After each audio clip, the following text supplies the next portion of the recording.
But the thing is that they are outliers even within Swedish rap and hip hop. But how can they be characterized? The first one is Danny M.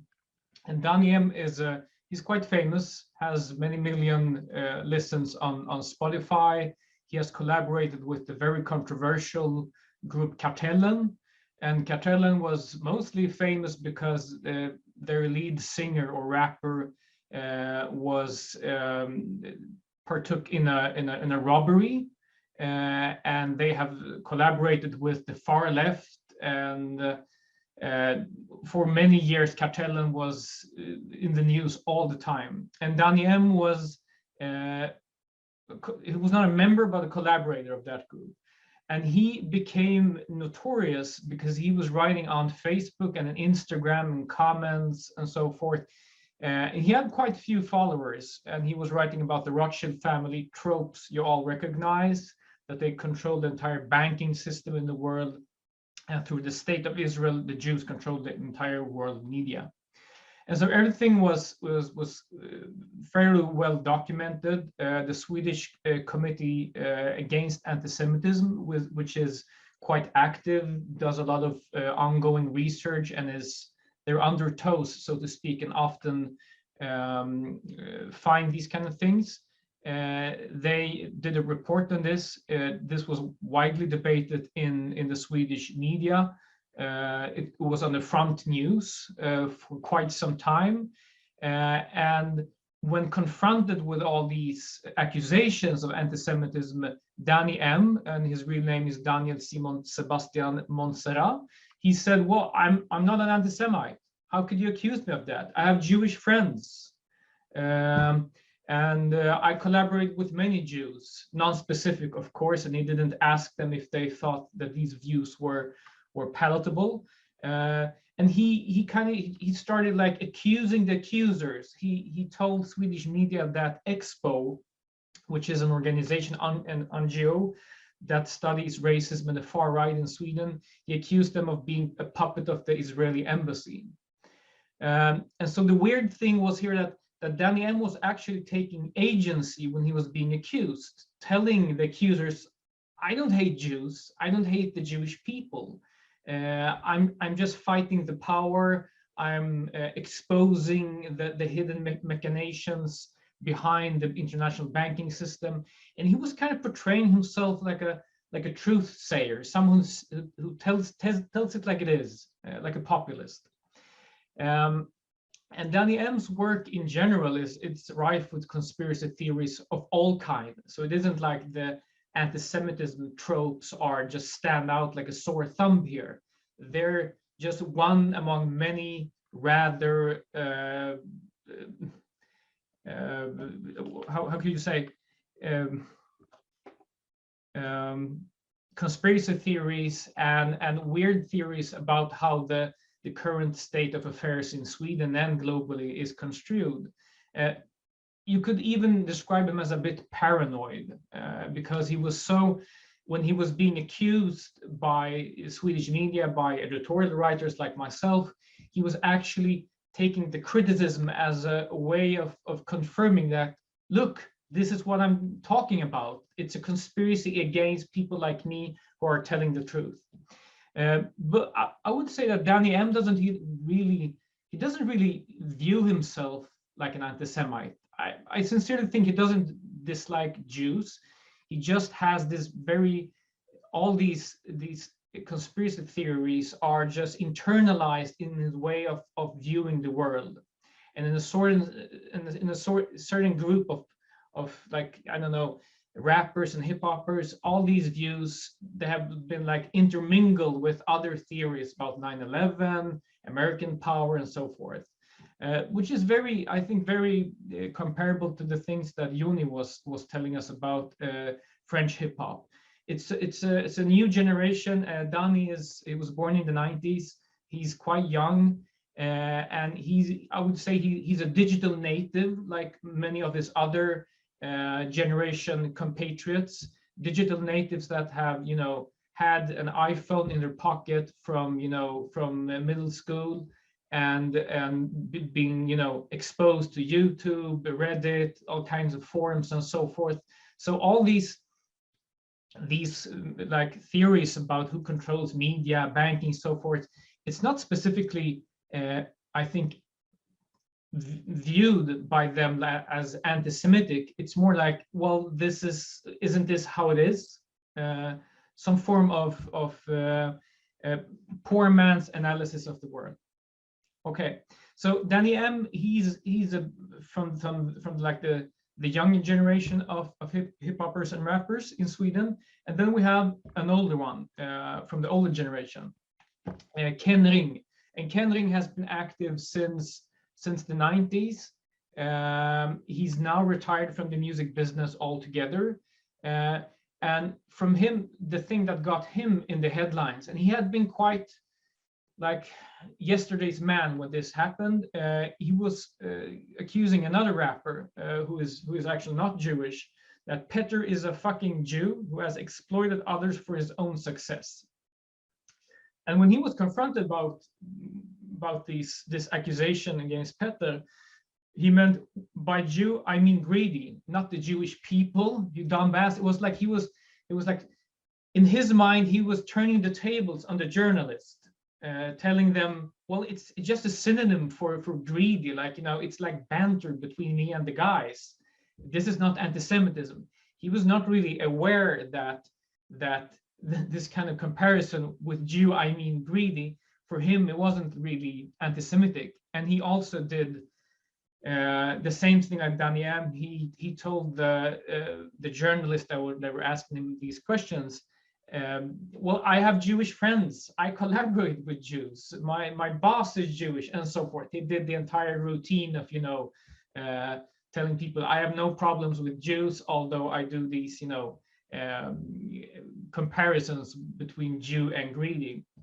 And I think in Ken Ring's mind, I don't think Ken Ring doesn't have any like deeper hate for the Jewish people, or he doesn't harbor any very advanced anti-Semitic conspiracy theories or something like that. He just doesn't really understand the criticism leveled at him. And I think sometimes when one views rap banter between like artists, sometime, because rap has done the journey from subculture to mainstream culture, sometimes the subcultural banter is not really greatly translated into the like mainstream discourse where other rules apply to people. And both Danny M and Ken Ring, although very famous and taking the stage on like large scenes in Sweden and being in Swedish television and radio, I think sometimes it just slipped their mind that, okay, the discourse between rappers is different than the discourse in the public sphere. And I think this is the interesting thing about Sweden, because in the Swedish like public sphere, anti-Semitism is really not allowed. It's people very quickly react, and I think some people that have like taken the journey from you know, from being quite poor, living in immigrant like neighborhoods of the urban centers, and done the trip to like, you know, radio stations and public television, they simply don't understand the change of discourse. But they learned that very quickly, which Ken Ring and Danny M did. And they both, I think even though they apologized, they were mainly just unsure of what is really happening here. This is like how we talk all the time. But you have to notice here that neither Ken Ring nor Danny M had any anti-Semitic lyrics in their songs. So both these cases of like anti-Semitic tropes were in daily discourse or in internet debates or discussions. Nothing appeared in their music, which I think is interesting, because Sweden has all the it has the groundwork laid, I think, for anti-Semitic tropes within rap and hip hop, but that hasn't really happened. which is interesting. So let's put that in some perspective. Rap and hip hop went from being in the 90s a subculture, mainly among middle class Swedes who were inspired by American British hip hop. In the late 90s, it also started to become a thing in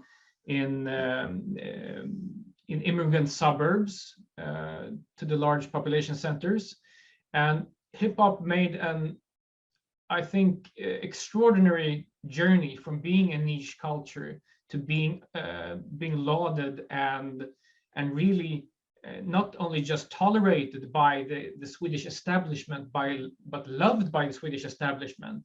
And during the first decade of the 21st century, hip hoppers and rappers got awards all the time. It was like just like an enormous wave of hip hop and rap in the public Swedish sphere.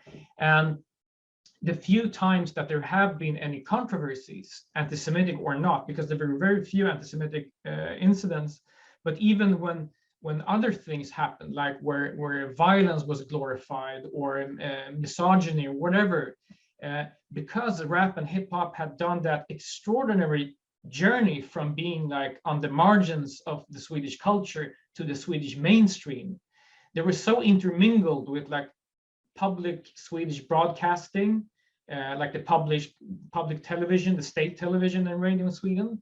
So they kind of like very quickly learn what's allowed and not allowed, if you want to continue coming to the galas, if you want to have more prizes, if you want to sit in, you know, the television couches, if you want cushy contracts with the record labels. So I think that journey made many hip hoppers and rappers very wary of what to say and not to say, because, you know, if you're a hip hopper and rapper, especially if you're into the gangster rap side of things, you know, there's like you got to be edgy, but if you want to fit in, you can be edgy but not edgy enough. And I think this moderated their discourse many times, even within the music.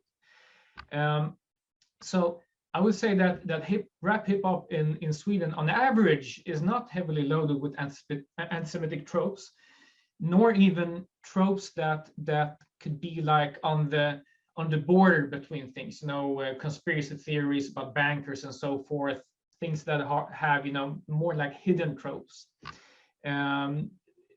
More, I would say it's more of the gangster rap is more directed towards Swedish police or the society or racism or whatever. And for some reason, Jews and conspiracy theories have been, I think, more prevalent during the first decade of the 21st century, and now really absent. And the weird thing is that coincided with when hip hop really went mainstream in Sweden. And some leeway has been given to rappers and hip hoppers in Sweden, where they have said, you know, politically incorrect things. But these have been more of a, like, you know, glorifying violence or glorifying sexism or whatever. And sure, some leeway has been given, but even when such views have been put forward, the Swedish public has been very, very quick to denounce, deplatform, and be, you know, very, very direct about what's okay and not okay. Sweden is a consensus-minded country. We're a small country. We were very homogenous ethnically just until like 50 years ago. So I think this still plays a role in the Swedish public. You can't have too many views. You can't have weird outliers. And if you invite someone into the mainstream, even if it's like hip hop that was earlier very subculture, you kind of like, I don't know, you have to integrate it in the Swedish way of thinking, which is politically correct. Equality is very important. Anti-racism is paramount. And I don't know if the difference between Sweden and France and Germany is that for example, France has much larger centers of culture which are parallel to mainstream society.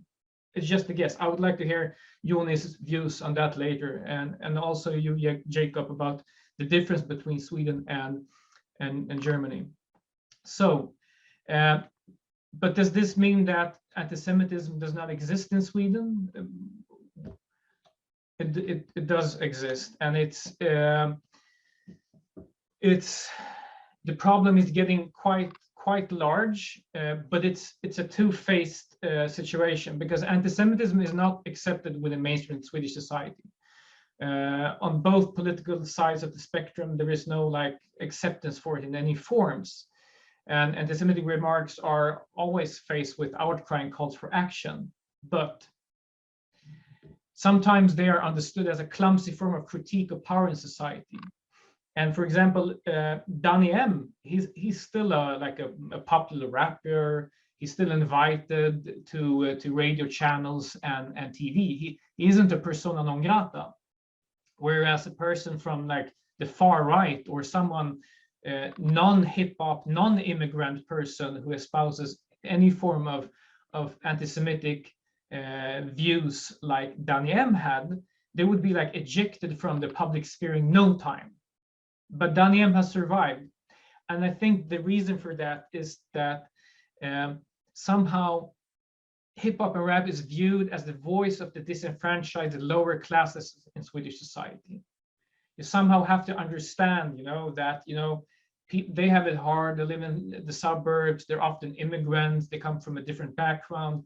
The same rules cannot apply to people that have been oppressed.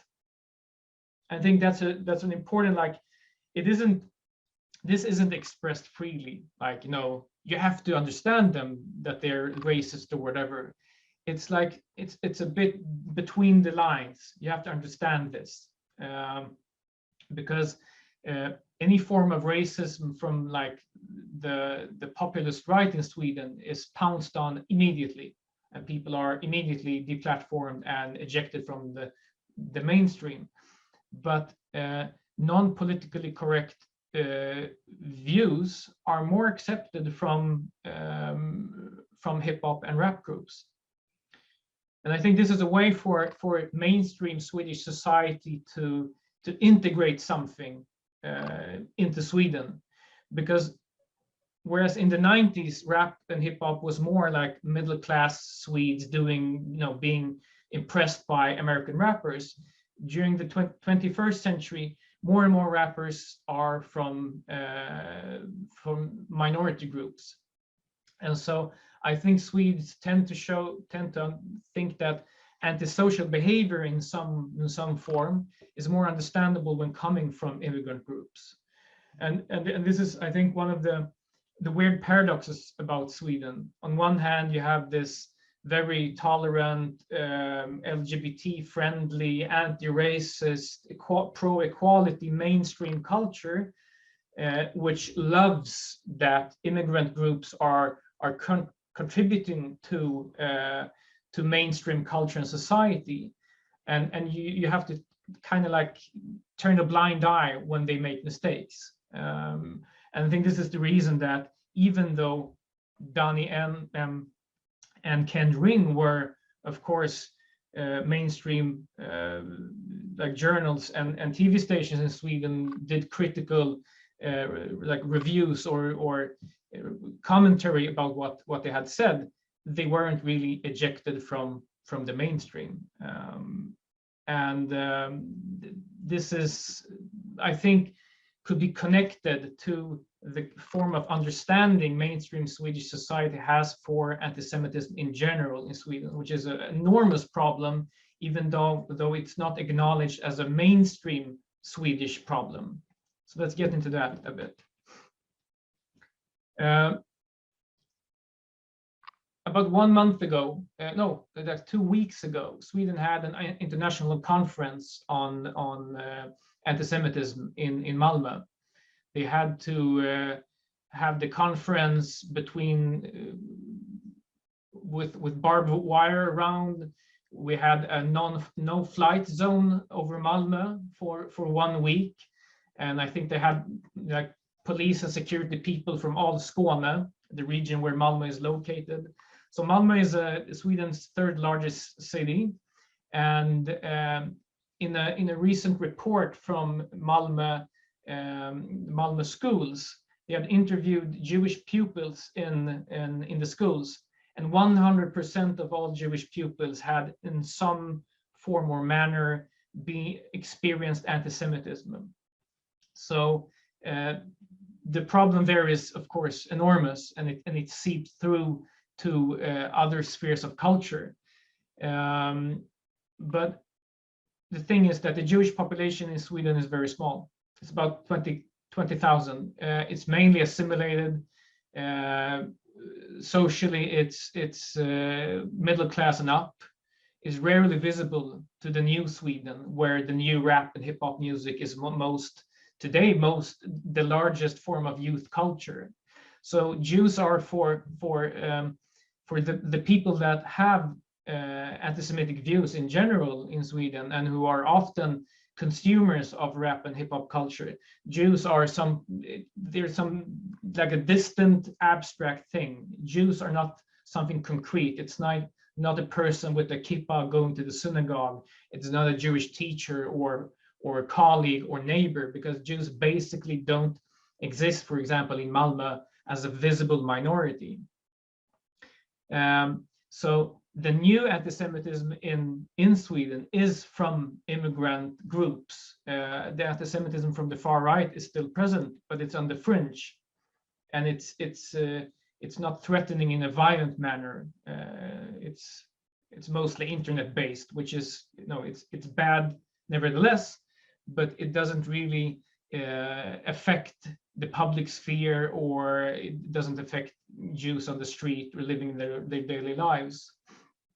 So the paradox here is that even though rap and hip hop made an incredible journey from the fringes of culture to the mainstream of culture, being loved and accepted, rap and hip hop was also in a way assimilated to Swedish public values, the politically correct values in public broadcasting and in like the galas Swedish radio and television has each year.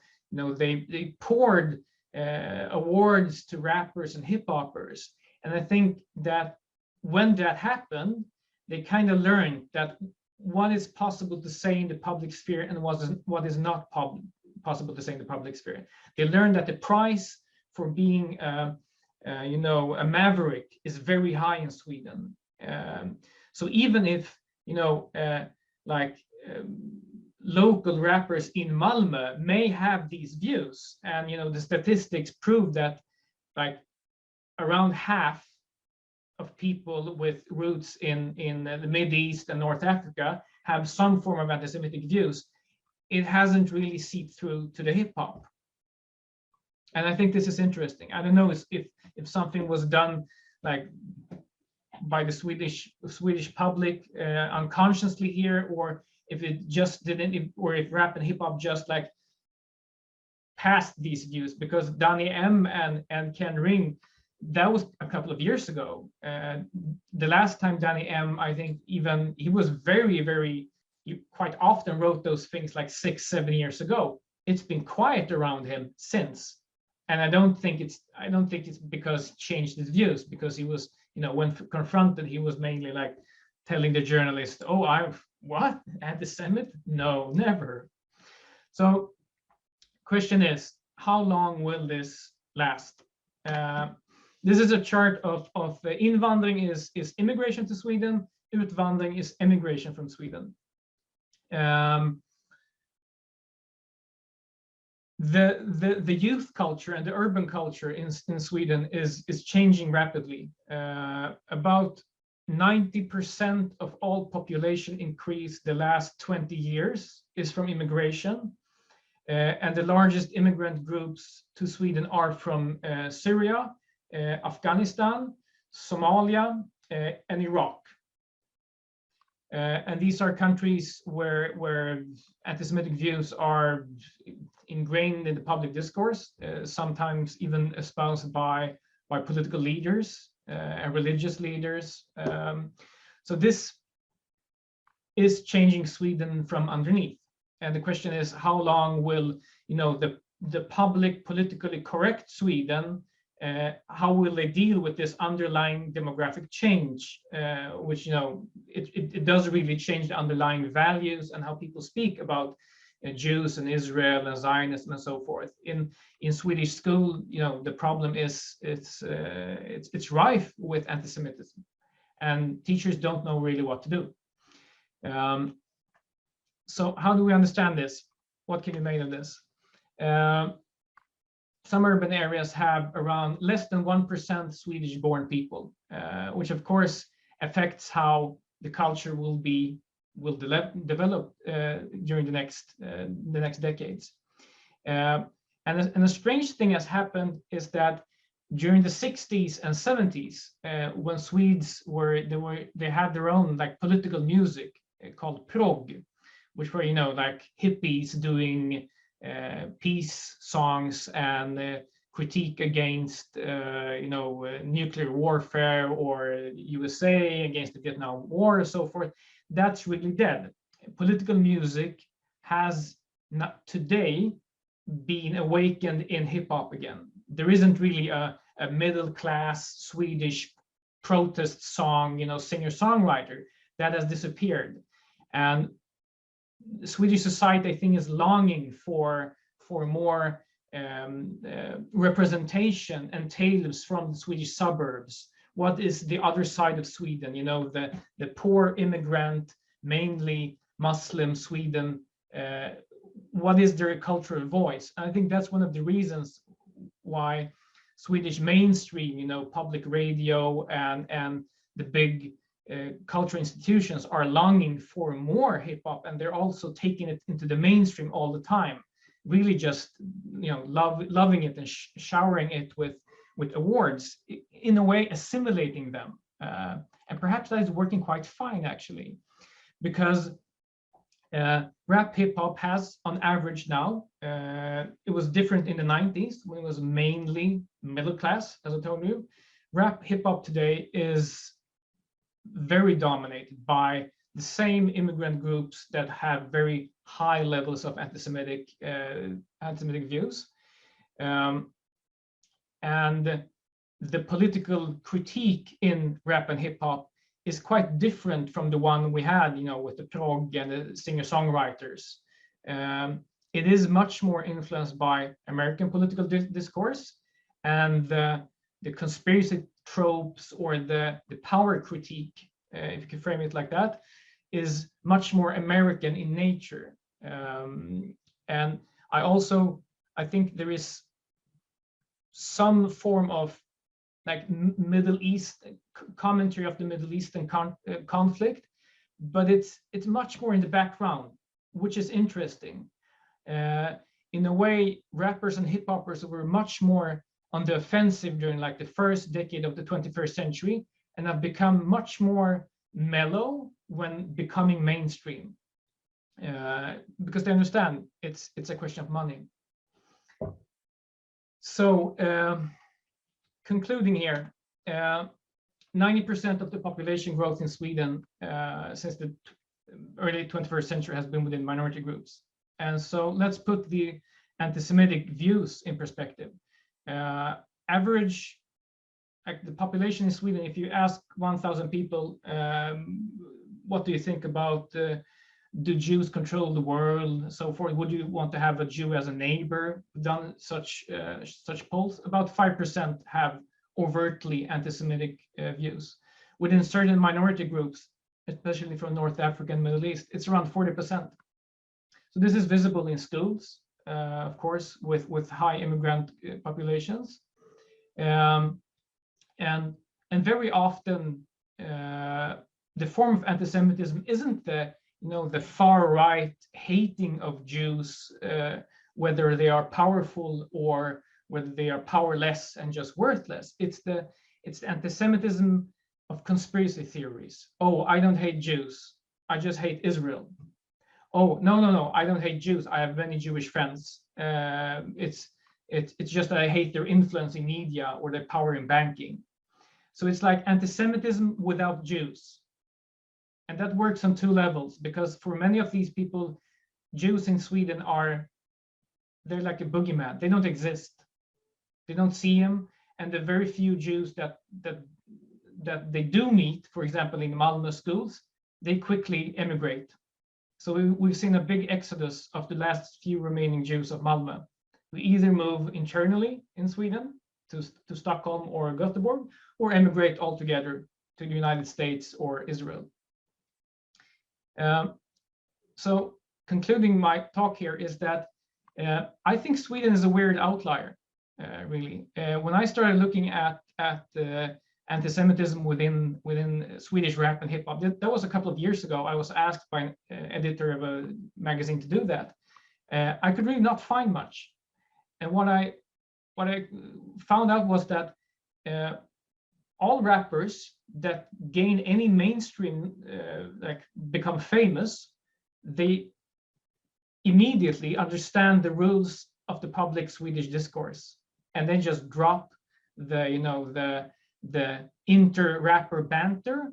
They drop any controversial views on women, other minorities, political views, and they just go with the politically correct flow.